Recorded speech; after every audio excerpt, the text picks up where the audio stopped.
నమస్తే welcome to our channel. IAS IPS అధికారులంటే సమాజంలో ఎనలేని గౌరవ మర్యాదలు ఉంటున్నాయి.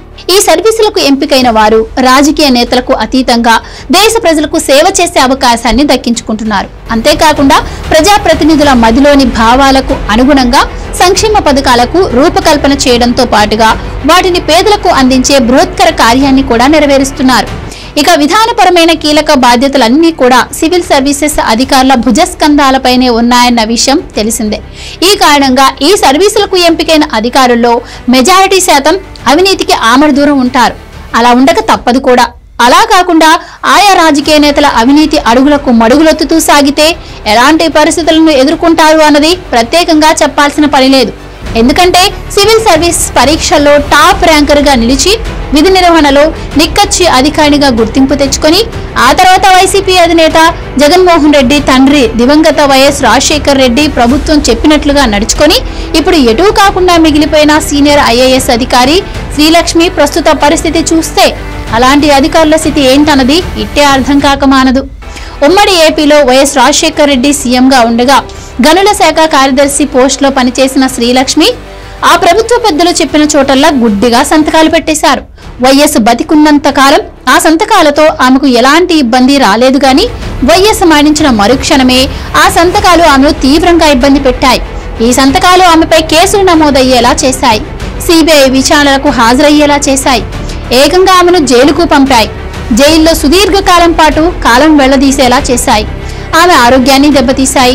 జైల్లోకి నడుచుకుంటూ వెళ్లిన ఆమెను జైలు బయటకు వచ్చే సమయంలో వీల్ చైర్ పై వచ్చేలా చేశాయి. ఆమెతో పాటు ఆమె కుటుంబాన్ని తీవ్ర మనోవేదనలో ముంచేశాయి.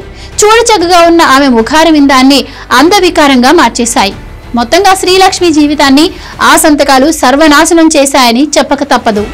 సరే, గతం గధ అన్నట్లుగా ఈ కేసు నుంచి బయటపడి తిరిగి ఉద్యోగాన్ని సంపాదించుకున్న శ్రీలక్ష్మి రాష్ట్ర విభజన తర్వాత తనకు దక్కిన తెలంగాణ క్యాడర్ ను అలాగే కొనసాగించుకుని ఉంటే బాగుండేదేమో.